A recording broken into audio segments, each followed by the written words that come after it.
क्या कभी आपने सोचा है एक नॉर्मल दिखने वाली बोन अंदर से शीशे की तरह फ्रेजाइल हो सकती है। एक मामूली सी गिरने से हड्डी टूट जाए जैसे बिस्किट टूट जाता है, और जब एक्सरे कराया जाए तो डॉक्टर कहते हैं ये एक नॉर्मल फ्रैक्चर नहीं, कुछ और है। इसी कुछ और का नाम है फाइब्रस डिस्प्लेजिया।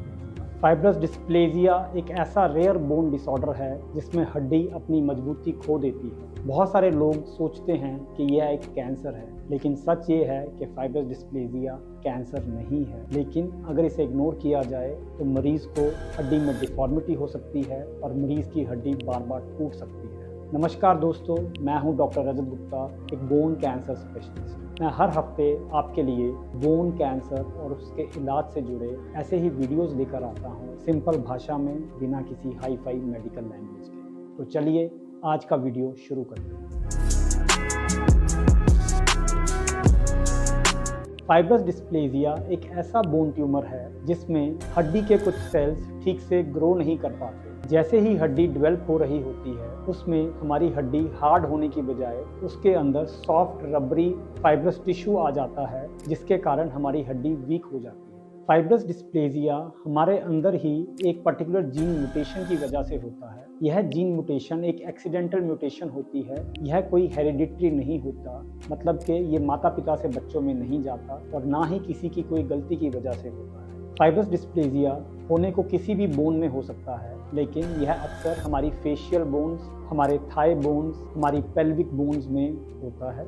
अगर ये सिर्फ एक हड्डी में हो तो उसे हम मोनोऑस्ट्रोटिक फाइब्रस डिस्प्लेजिया कहते हैं, और अगर ये बहुत सारी हड्डियों में हो तो उसे हम पॉलीऑस्ट्रोटिक फाइब्रस डिस्प्लेजिया कहते हैं। कुछ रेयर केसेस में फाइब्रस डिस्प्लेजिया हार्मोनल इम्बैलेंस के साथ भी हो सकता है, जिसे हम कहते हैं मैक्यून एल्ब्राइट सिंड्रोम, जिसमें स्किन पर कॉफ़ी कलर के डार्क स्पॉट्स भी हो सकते हैं, जिसे हम कैफे ऑले मैक्यूल्स कहते हैं। साथ ही साथ ऐसे पेशेंट्स में प्यूबर्टी भी थोड़ा जल्दी आ सकती है।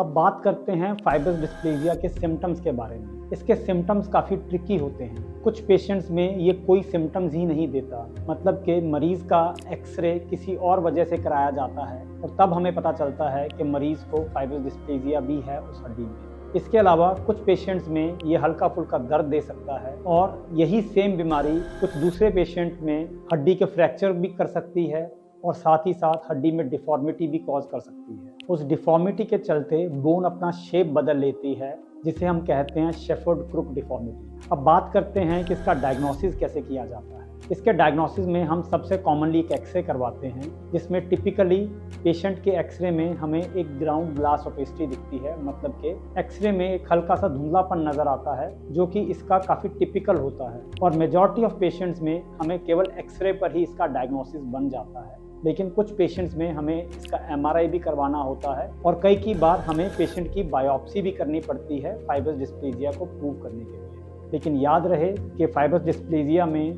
बायोप्सी हर बार ज़रूरी नहीं होती, बहुत बार इसका डायग्नोसिस केवल एक्सरे पर ही हो जाता है। अब बात करते हैं कि फाइब्रस डिस्प्लेजिया का इलाज कैसे होता है।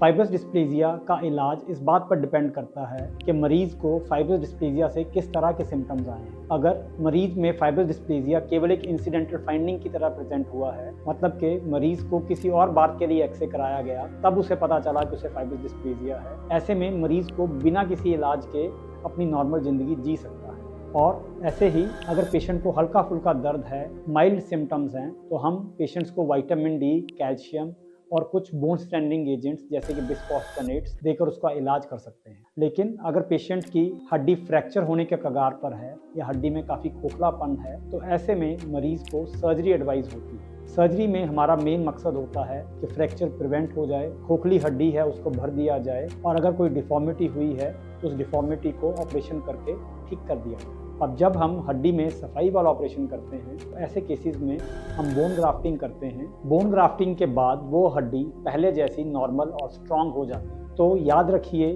फाइब्रस डिस्प्लेजिया एक रेयर ट्यूमर है, लेकिन ये ट्रीटेबल है और इसका इलाज संभव है, और सही इलाज के बाद मरीज़ पहले जैसे अपनी नॉर्मल लाइफ जी सकता है। तो उम्मीद करता हूँ कि आज का वीडियो आपको अच्छा लगा होगा, आपने कुछ नया सीखा होगा। अगर आप हमारे चैनल पर नए हैं तो आप हमारे चैनल को सब्सक्राइब कर सकते हैं, ताकि बोन कैंसर और बोन ट्यूमर से जुड़ी ऐसी वाइटल इन्फॉर्मेशन आप तक पहुँच पाए। तो मिलते हैं अगले हफ्ते एक नए वीडियो, एक नए टॉपिक के साथ। Thank you.